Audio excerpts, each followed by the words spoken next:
చూసారా, ఒక శ్వాస గురించి రాయాలంటే 7 సంవత్సరాలు పట్టింది. శ్వాస అంటే ఎంత ముఖ్యమైనదో మీరు ఆలోచించండి. మనం ఈజీగా శ్వాస మీద ధ్యాస అనేస్తాం, అయిపోయింది, ఇవాళ మనకి ఎంటర్టైన్మెంట్ వచ్చేసింది. శ్వాస గురించి రాయడానికి 7 సంవత్సరాలు పట్టిందంటే ఎంత రిసర్చ్ చేయాలి శ్వాస గురించి, అంత కష్టం ఉంటుంది శ్వాస వెనకాల మనం చెయ్యాలంటే కూడా. ప్రతిది కూడా మనం ప్రాక్టికల్గా తెలుసుకుంటే ఇంకా ఇంకా బాగా మన శ్వాసను అబ్జర్వ్ చేయొచ్చు, దాని యొక్క గుణాలు తెలుసుకోవచ్చు. ఇప్పుడు రవిశాస్త్రి చెప్పాడు, అది కరెక్ట్. శ్వాస ఎటువైపు ఆడుతుందో చూస్తే మనం ఎదుటి వాళ్ళు ఎలా ఉంటారో కూడా మనం చెప్పగలం, మనం చూసే పద్ధతి కూడా చెప్పగలం శ్వాస బట్టి.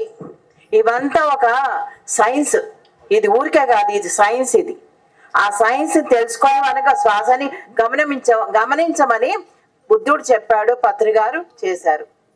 కనుక శ్వాస అనేది అద్భుతమైంది, దాన్ని అంత ఈజీగా తీసుకోవద్దు. శ్వాస ఉన్నంతగా శరీరాన్ని మనం డెకరేట్ చేసుకోగలం, అది లేనప్పుడు ఏమీ లేదు. కనుక ఇవాళ ఈ పుస్తకం చాలా అద్భుతమైంది. ఈ ముఖ చిత్రం ఎంత బాగుందో, చాలా బాగుంది.